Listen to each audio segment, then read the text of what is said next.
चलिए next question देखते हैं। 46वां जो प्रश्न है वो है कि वीरों के स्मारक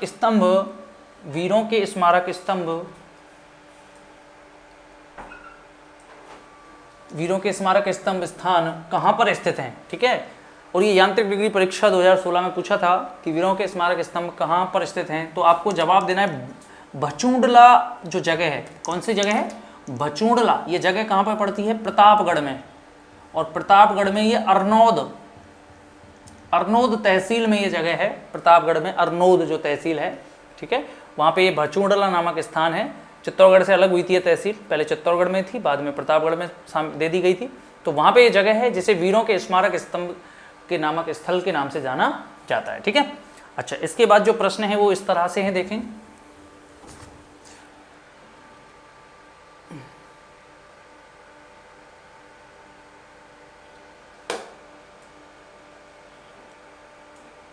देखें 47वां प्रश्न है कि घूंघट, गुगड़ी, बांद्रा और इमली ये क्या हैं।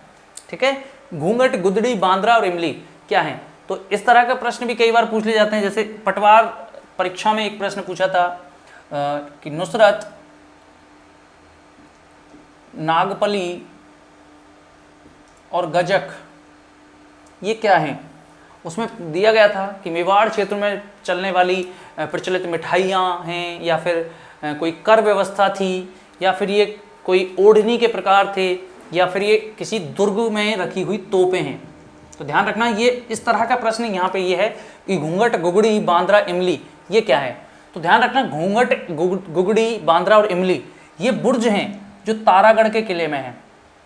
कौन से किले में है? तारागढ़ यानी कि अजमेर के किले में बुर्ज हैं, और उन बुर्जों के नाम है घूंघट, गुगड़ी, बांद्रा और इमली। और ये तोपें हैं, नुसरत, नागपली, गजक जो मैंने बताया, ये तोपें हैं जो जोधपुर के किले में रखी हुई हैं। जोधपुर के किले में आज भी सबसे ज़्यादा तोपें रखी हुई हैं, ध्यान रखना। और एक बार तो ऐसी स्थिति आई थी जब अमीर खां पिंडारी ने यहाँ पे आक्रमण किया था। तो 18वीं सदी में, 18वीं 19वीं सदी की घटना थी। राजा मानसिंह जो वहाँ के राजा थे जोधपुर के, वो पहले कभी दोस्त हुआ करते थे अमीर खां पिंडारी के, बाद में उनकी शत्रुता हो गई। तो इसलिए जो रानियां थी, उन रानियों ने उन तोपों को खींच के, जैसे जहाँ पे बैल लगते थे या घोड़े लगते थे, तो रानियों ने उसको खिंचवाया था, क्योंकि पुरुष उस समय दुर्ग के अंदर बहुत कम थे, ध्यान रखना। और उन्होंने अपने दुर्ग को बचाने में सफलता प्राप्त की थी। तो देखो यहाँ पे, तो वो तो तोपें आप क्लियर हो गया। यहाँ पे प्रश्न हम चल रहे हैं, घूंघट, गुगड़ी, बांद्रा, इमली क्या है। तो पहला ऑप्शन है मारवाड़ की लोक परंपराओं में जातियों के गोत्रों के नाम तो नहीं है। मेवाड़ आंचलिक में स्त्रियों के पहनावे के नाम तो ये भी नहीं है। राजस्थानी खानपान की विधियों के नाम तो ये भी नहीं है। तारागढ़ अजमेर की प्राचीर के विशाल बुर्जों के नाम, प्राचीर का मतलब दीवार की विशाल बुर्जों के नाम है। ठीक है, तो इसमें ये चौथा ऑप्शन जो है बिल्कुल सटीक बैठता है कि घूंघट, गुगड़ी, बांद्रा, इमली क्या है। तो तारागढ़ अजमेर की प्राचीन विशाल बुर्जों के नाम। और ये नुसरत, नागपली, गजक क्या है, ये सारी तोपें हैं जो जोधपुर के किले में रखी हुई हैं, ध्यान रखना। इसके अलावा और भी तोपें हैं। कौन कौन सी तोपें हैं मैं आपको बता देता हूँ। तोपों से संबंधित अगर प्रश्न आ जाए तो आपको जवाब दे देना है। देखो तोप कौन कौन से, शारदा तोप। शारदा तोप जो है ये खंडार के किले में है। खंडार का किला कहाँ पे है? सवाई माधोपुर में है। शारदा तोप यहाँ पे रखी हुई है। ठीक है, एक है नवलवान तोप। नवलवान तोप किस दुर्ग में रखी हुई है? ये शाहबाद दुर्ग में है। शाहबाद, ये कहाँ पे है? शाहबाद दुर्ग 12 में है। ठीक है, यहाँ पे शाहबाद दुर्ग में नवलवान तोप रखी हुई है। इसके अलावा जयबाण तोप ये कहाँ पे है? ये जयगढ़ में है। जयगढ़ कहाँ पे है? जयपुर। ये एशिया की सबसे बड़ी तोप है। जयबाण तोप जो है ये एशिया की कैसी तोप है? सबसे बड़ी, एशिया की सबसे बड़ी तोप। जब ये चली थी और जिस जगह पर इसका गोला गिरा था तो वहां पर एक छोटा तालाब जो है वो बन गया था, ध्यान रखना। कौन सी तोप? जयबाण तोप। इसके अलावा लाखा तोप, यदि आपसे पूछे लाखा तोप कहाँ है, लाखा तोप तो ये डीग भरतपुर के किले में है। इसी तोप की मदद से दिल्ली के दरवाजे तोड़े गए थे। जब जवाहर शेख ने दिल्ली पर आक्रमण किया था तो लाखा तोप की मदद से ही जो है दिल्ली के दरवाजे तोड़े गए थे। ठीक है, तो शारदा हो गई। एक है गर्भगुंजन तोप। गर्भगुंजन ये तो बहुत ज़्यादा पूछी गई तोप है, गर्भगुंजन तोप। ये गर्भगुंजन तोप दोस्तों बूंदी के किले में है। बूंदी का जो तारागढ़ है उस किले में रखी हुई तोप है, ध्यान रखना। तो तोपों से संबंधित प्रश्न आप यहाँ पे कर लीजिए कि शारदा तोप खंडार के किले में है, नवलवान तोप शाहबाद 12 में है, जयबाण तोप जयपुर में है और जयगढ़ में, और लाखा तोप डीग में है, और गर्भगुंजन तोप बूंदी में है। इसके साथ ही किलकिला,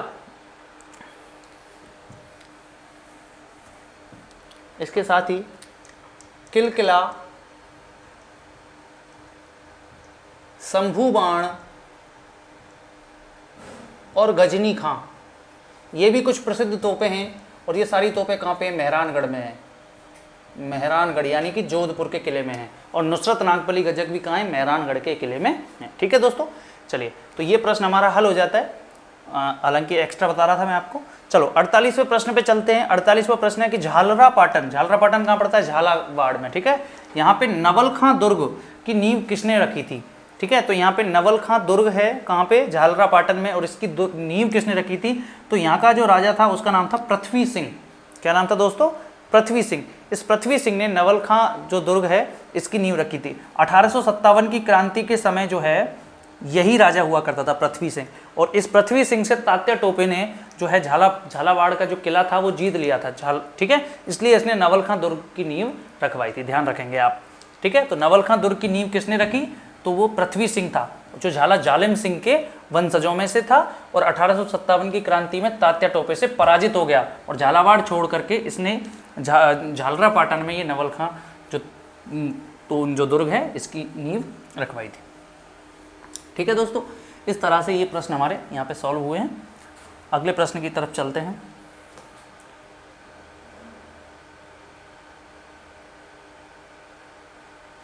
ये महल मानव नहीं प्रेतों द्वारा बनाए गए लगते हैं, गलते नहीं लगते हैं। उक्त कथन रुडयार्ड किपलिंग द्वारा किस दुर्ग महल के लिए कहा गया है? तो मैंने आपको बता दिया था इसको कि रुडयार्ड किपलिंग ने ऐसे दो कथन कहे हैं। पहला ऐसा है जिसमें प्रेतों द्वारा बात कही गई है और दूसरे में कही गई है देवों द्वारा, देवताओं द्वारा। तो भूतों और प्रेतों द्वारा बनवाया गया किला कौन सा है? तो वो है बूंदी का किला, जिसे हम तारागढ़ के नाम से जानते हैं। तारागढ़ बूंदी जो है वो भूतों प्रेतों द्वारा बनवाया गया है। और जो मेहरानगढ़ का जो किला है जोधपुर में वो देवताओं या परियों व फरिश्तों के द्वारा बनवाया गया बताया है। किसने? रुडयार्ड किपलिंग ने। 50वां प्रश्न है कि निम्न में से किस दुर्ग को टाइगर किला भी कहा जाता है? देखो टाइगर यानी कि टाइगर को राजस्थान में बोलते हैं नाहर, शेर को या बाघ को राजस्थान में क्या बोलते हैं? नाहर। तो इसलिए नाहर किला कौन सा है? तो नाहरगढ़। ठीक है, नाहरगढ़। इसका दूसरा नाम है सुदर्शनगढ़। सुदर्शनगढ़ भी इसी को कहा जाता है, ध्यान रखना। तो सुदर्शनगढ़ या नाहरगढ़ किला है। और इस दुर्ग की मुख्य विशेषता यह है कि इसमें एक जैसे 9 महल बनवाए थे माधो सिंह ने। माधो सिंह द्वितीय जो यहाँ का राजा हुआ उसने अपनी 9 पासवानों के लिए एक जैसे 9 महल बनवाए थे नाहरगढ़ के किले में, ध्यान रखना। तो ऐसा कौन सा दुर्ग है जिसमें एक जैसे 9 महल हैं? तो वो नाहरगढ़ का किला है, सुदर्शनगढ़ जिसको कहा जाता है। बनवाया किसने था इसको? तो नाहरगढ़ के किले को बनवाया था सवाई जयसिंह ने।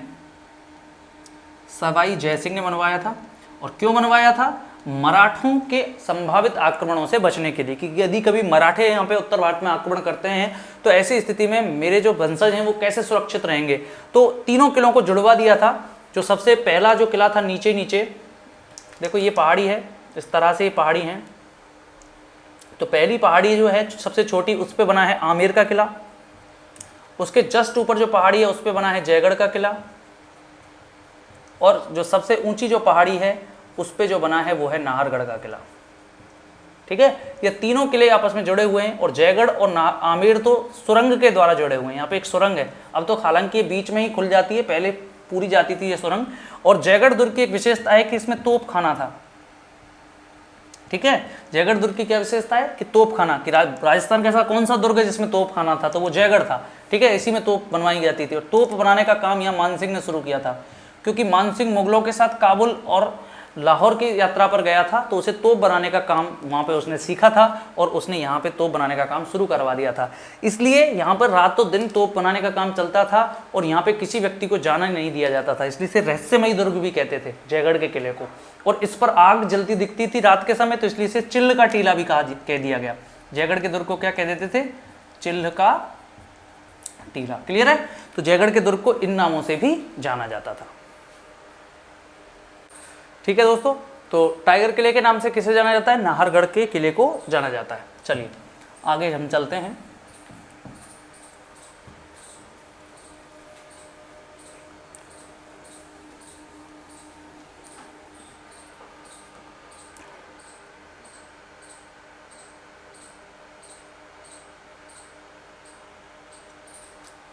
चंबल नदी के किनारे निर्मित उत्तर प्रदेश और मध्य प्रदेश की सीमाओं से घिरे ऐतिहासिक महत्व का दुर्ग। देखो दोस्तों, राजस्थान का ये नक्शा है,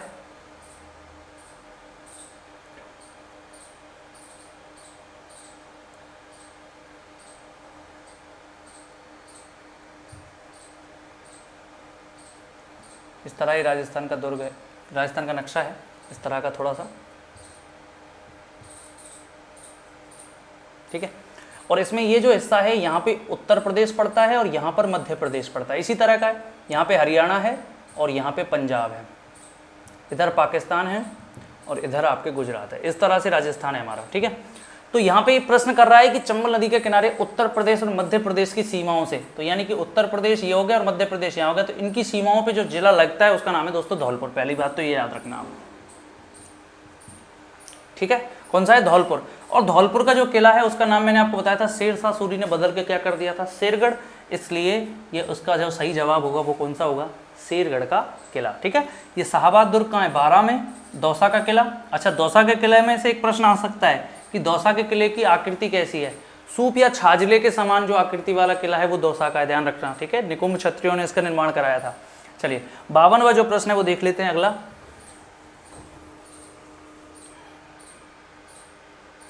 52वां प्रश्न है कि किस दुर्ग का सबसे ऊंचा भाग मीरान साहब की दरगाह कहलाता है? मीरान साहब की दरगाह, ठीक है, क्या है? मीरान साहब की दरगाह।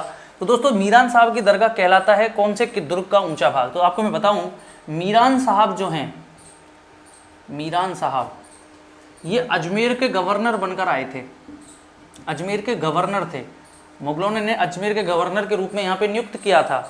और मीरान साहब का एक घोड़ा था, उस घोड़े की मौत भी यहीं पर हुई थी। तो मीरान साहब की जब गुजर गए तो उसके बाद इनकी दरगाह इसी किले में बना दी गई और इनका घोड़ा भी यहीं पे गुजर गया, इसलिए घोड़े को भी यहीं पे दफना के उसकी मजार बना दी गई।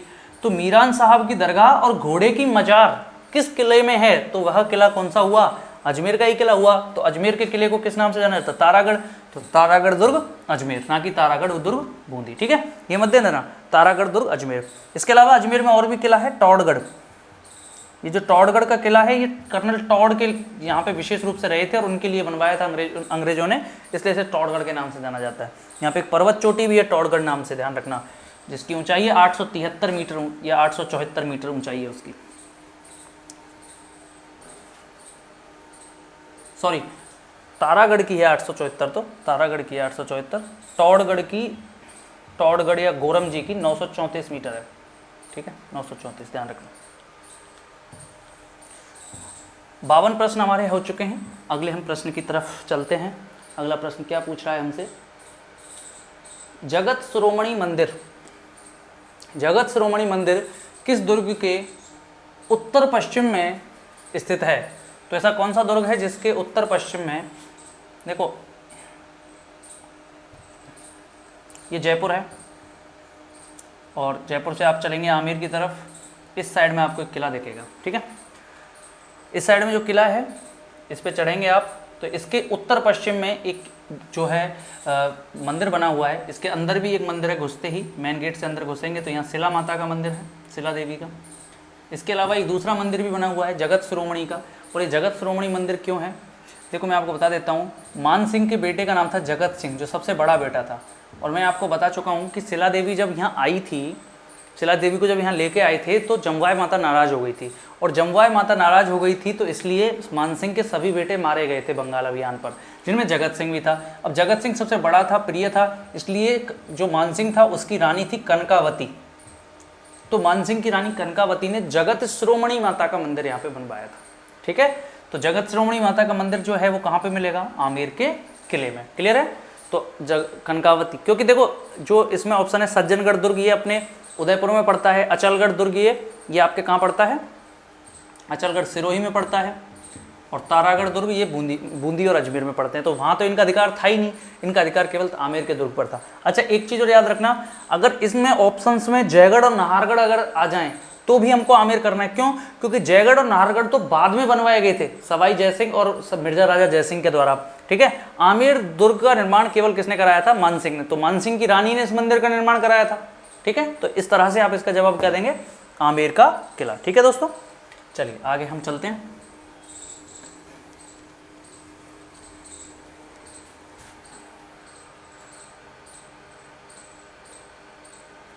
कटारगढ़ किस किले का एक भाग है? तो मैंने आपको बताया था कि जो कुंभलगढ़ का किला है 36 किलोमीटर फैला हुआ है, उसके अंदर एक लघु दुर्ग है, ठीक है, और उस लघु दुर्ग का नाम है कटारगढ़, ठीक है। और इस कटारगढ़ के बारे में इसे कहा जाता है, कटारगढ़ जो है, कटारगढ़ इसको कहा जाता है मेवाड़ की आंख। क्या कहते हैं दोस्तों इसको? मेवाड़ की आंख। और अबुल फजल ने इसके बारे में कथन कहा था, जब अबुल फजल यहाँ गया तो जब वो इसको देख रहा था तो उसके सिर से पगड़ी पीछे गिर गई, तो इसलिए उसने कटारगढ़ के बारे में कहा था, इसे देखने पर ये इतनी बुलंदी पर है, बुलंदी यानी कि ऊंचाई पर है, कि इसे देखने पर सिर की पगड़ी गिर जाती है। तो किसने कहा था? अबुल फजल ने। कटारगढ़ दुर्ग जो कुंभलगढ़ के किले के भीतर है, ठीक है, इसका जो सही जवाब है वो कुंभलगढ़ है। कटारगढ़ किस किले का एक भाग है? तो कुंभलगढ़ का। तो इसके बारे में क्या कहा था अबुल फजल ने कि यह इतनी बुलंदी पर है कि इस पर सिर की पगड़ी, इसको देखने पर सिर की पगड़ी गिर जाती है। और इस कटारगढ़ के दुर्ग का निर्माण भी किसने कराया था? महाराणा कुंभा ने। और इस कटारगढ़ के अंदर ही बादल महल है, बादल महल, मामदेव कुंड जहाँ कुंभा की हत्या करी गई थी इनके बेटे उदय या उदयकरण के द्वारा।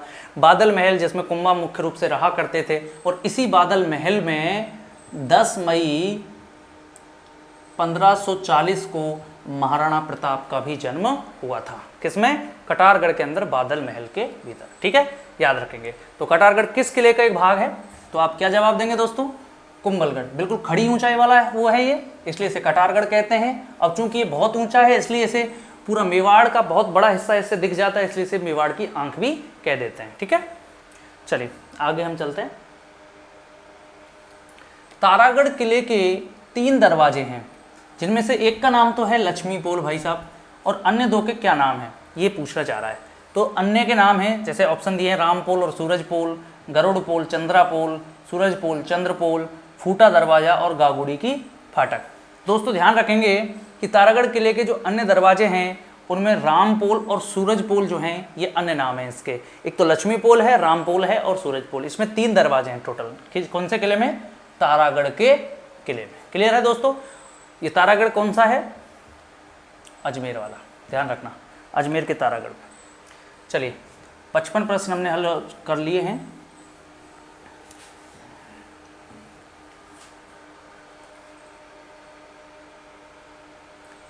अगला प्रश्न है कि चित्तौड़गढ़ दुर्ग या किला में कितने दरवाजे हैं? ठीक है, तो चित्तौड़गढ़ दुर्ग में मैं दोस्तों आपको बता दूं कि टोटल कितने दरवाजे हैं? 7 दरवाजे। तो 7 दरवाजों वाला किला कौन सा है? तो वो है चित्तौड़गढ़। आपको यहाँ से पे जवाब देना है कि 7 दरवाजे कौन से किले में हैं? चित्तौड़गढ़ में। और यहीं पे एक किला है पाटनपोल, पाटनपोल, जहाँ रावत बाघ सिंह द्वितीय साके के समय लड़ते हुए वीरगति को प्राप्त हुए थे। ठीक है दोस्तों। अगला प्रश्न है 57वां कि जैसलमेर किले के निर्माण से पहले रावल जैसल की मुलाकात एक साधु से हुई थी जिसका क्या नाम था? तो दोस्तों इसमें ऑप्शन है नानक, भीमा, विजयराज और इशूल। तो दोस्तों जिस साधु से रावल जैसल जिसने जैसलमेर दुर्ग का निर्माण कराया था, तो उसकी मुलाकात इशूल नाम के साधु से हुई थी। तब जाकर के 12 जुलाई 1155 को रावल जैसल ने इस किले की नींव रखी थी, जैसलमेर के किले की। और रावल जैसल के समय ये पूरा किला भी नहीं बन पाया था। ठीक है, इसके पुत्र ने इसको कंप्लीट कराया था। तो 57वां प्रश्न अगर पूछ रहा है आपसे कि किस साधु से मुलाकात के बाद रावल जैसल ने किले की नींव रखी, ठीक है, तो वो कौन सा साधु था? तो वो इशूल था, इशूल। ठीक है दोस्तों। अंतिम प्रश्न है इस टॉपिक का, तो वो है गागरोन का किला किन 2 नदियों के मध्य स्थित है? कि गागरोन का किला कौन कौन सी नदियों के बीच है? तो दोस्तों ये मैं बता चुका हूँ, गागरोन का किला 2 नदियाँ हैं, उनके नाम हैं काली सिंध और आहू। आहू और काली सिंध नदियों के किनारे है, राजस्थान का प्रसिद्ध जल दुर्ग है गागरोन। ठीक है, और गागरोन का निर्माण किसने कराया था? बीजल देव ने,